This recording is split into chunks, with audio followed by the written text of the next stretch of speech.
Hey my fellows, bem-vindos ao canal do MindXO, onde a gente tem um propósito de discutir com vocês sobre investimentos, principalmente no mercado americano, day trade, swing trade e também investimentos de longo prazo, além dos assuntos que eu mais gosto, como startups, business, inovação, produtividade e alta performance. Sejam todos bem-vindos.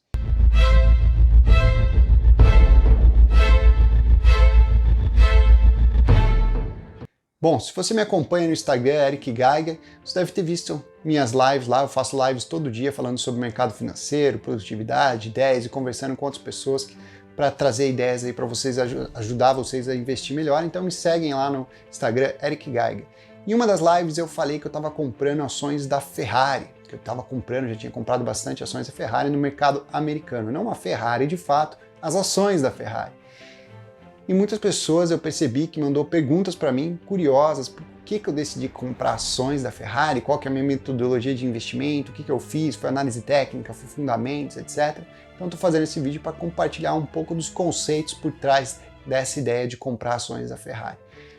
E basicamente, há um tempo atrás eu li um dos artigos que foi muito importante para a minha tomada de decisão, que dizia que em épocas de crise, normalmente as pessoas mais prejudicadas são da classe média para baixo. Normalmente as classes que são milionários e os bilionários, eles são os menos afetados pela crise por motivos óbvios que eu não vou entrar em detalhes aqui. E nas crises passadas, esses estudos mostraram que os artigos de ultraluxo, os artigos de luxo de ponta, normalmente eles conseguem se manter. Muito desse estudo mostrava que esses artigos de luxo eles não tinham uma queda de vendas porque eles já são vendas pequenas, específicas, na maioria das vezes sobre demanda, e não interferem então tanto no resultado, porque as pessoas que compram esses artigos de luxo, elas não estão muito atreladas às coisas relacionadas a crises e etc. Por mais agressivo e grotesco que isso pareça, as pessoas acabam mantendo o mesmo perfil de consumo durante as crises, segundo esses estudos. Isso quer dizer que coisas e artigos como carros da Ferrari continuam sendo vendidas na mesma proporção, que já não era algo muito grande. E por que Ferrari especificamente? Bom, não sei se vocês acompanham, mas outros artigos mostraram que dentro das montadoras o nome da marca vale muito mais do que de fato o carro e a produtividade do carro, visto, por exemplo, que o valor da Tesla é muito maior atrelado às possibilidades de inovação futura do que, de fato, produtividade, uma vez que a produtividade dela é várias vezes menor do que, por exemplo, as líderes de mercado de quantidade de carros vendidos como o GM, que tem um valor de mercado infinitamente menor do que a da Tesla, por mais que a produção dela semanal seja o equivalente da produção anual da Tesla. Isso quer dizer que o nome e a marca está muito mais atrelado ao quanto as pessoas avaliam as possibilidades futuras. E nesses mesmos estudos mostravam que marcas como Rolls-Royce, Porsche, Lamborghini, Ferrari tinham um nome muito mais valioso do que de fato o que era de produtividade dela, porque na maioria das vezes essas marcas e todas elas apresentavam prejuízos, elas tinham prejuízos de fato anuais. E o interessante disso é que algumas dessas marcas só conseguiram apresentar números positivos depois que elas começaram a lançar versões dos carros, que são as versões SUV, por exemplo, a Porsche lançou os carros SUV delas, e com isso ela conseguiu fazer uma demanda sem ser o item exclusivo, porque aí existe um paradoxo, né, que é o item que o grande fato que faz a marca ter um nome tão grande, tão forte, é por ser um item exclusivo, mas o fato dela ser um item tão exclusivo faz que ela não consiga ter margens de lucro suficientemente boas para pagar toda a produção dela. E se ela ampliar a produção, ela pode desvalorizar o nome porque acaba deixando de ser um carro tão exclusivo. Então a saída que algumas dessas marcas encontraram foi criar esses carros, segundo esses artigos, esses carros SUV e aumentar a produção delas.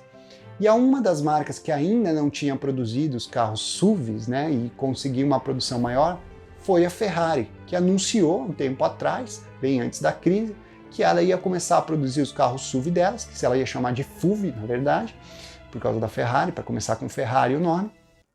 E em paralelo a isso, ia começar a produzir mais dois tipos de carro que não seriam modelos exclusivos também, de demanda exclusiva, para poder vender mais ao longo do ano e apresentar margem. Quando ela lançou esses dois modelos de carros esportivos com uma demanda maior, ela pela primeira vez em 2019 apresentou margens de lucro. E segundo o que essas análises falam, a partir do momento que ela começar a produzir o FUV dela, as margens de lucro podem vir a ser muito altas, uma vez que as marcas concorrentes que fizeram isso deu muito certo essa estratégia. E perante a crise, todas essas marcas no mercado financeiro tiveram uma desvalorização normal, que não está atrelado à marca em si, mas a uma crise global e econômica e um fator que todas as ações, de modo geral, sofreram num primeiro momento.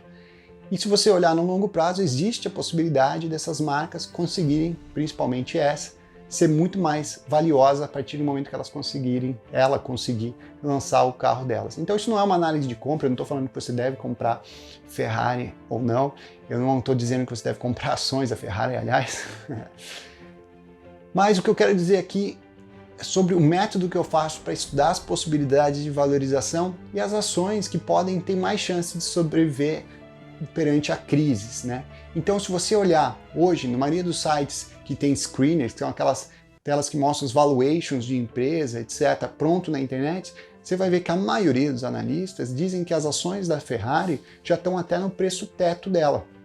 O que era normal também eles falarem das ações da Tesla, quando ela estava em mais ou menos $250. Porque na maioria das vezes, esses analistas, principalmente os analistas fundamentalistas, isso não é uma crítica, mas eles estão olhando somente os fundamentos passados da empresa e uma leve expectativa futura. Mas eles não conseguem precificar de fato o fator inovação e o impacto do marketing que isso pode ter no mercado. Então, no caso da Tesla, por exemplo, quando eles conseguiram anunciar o Cybertruck e saíram de uma dívida gigantesca, as ações mais que dobraram de valor, que é algo que eu falei já em vídeos anteriores aqui no canal para vocês. Mas no caso da Ferrari também, a avaliação dela está sendo unicamente em cima do financeiro dela e do todo histórico que a marca tem. E se você levar só isso em consideração, realmente aí o valor das ações podem ser que estão até mais alto do que esses analistas avaliam. Mas se você analisar as possibilidades futuras, conforme eu falei agora, existe um hiato aí entre do que é real e do que são as possibilidades futuras de valorização. E esse modelo de análise que eu estou falando para vocês é como eu faço e escolho as ações que eu vou investir. O quanto de inovação tem na empresa e o quanto de caixa anterior, o quanto de fundamentos elas têm para pelo menos mostrar que ela tem uma estabilidade para conseguir sustentar as inovações futuras. Meio complexo esse vídeo, mas espero que vocês tenham entendido o que eu quis dizer sobre como eu faço as avaliações de investimento de longo prazo no mercado americano e respondi o pessoal lá no grupo que ficou perguntando por que eu decidi comprar ações da Ferrari. Se você ainda ficou com dúvida ou quer compartilhar alguma coisa, fica à vontade para me chamar no Instagram, Eric Geiger, vou deixar também uma mensagem aqui nos comentários. E eu peço, por favor, para você lembrar de se inscrever nesse canal para ficar sabendo quando eu colocar novos vídeos, poder participar, comentar. E se você acha que vídeos como esse pode ajudar outras pessoas, por favor, compartilhe com mais pessoas. Me ajuda muito a trazer boas informações para vocês que gostam de mercado financeiro, produtividade e business. Então a gente se vê no próximo vídeo. Grande abraço a todos. Até mais.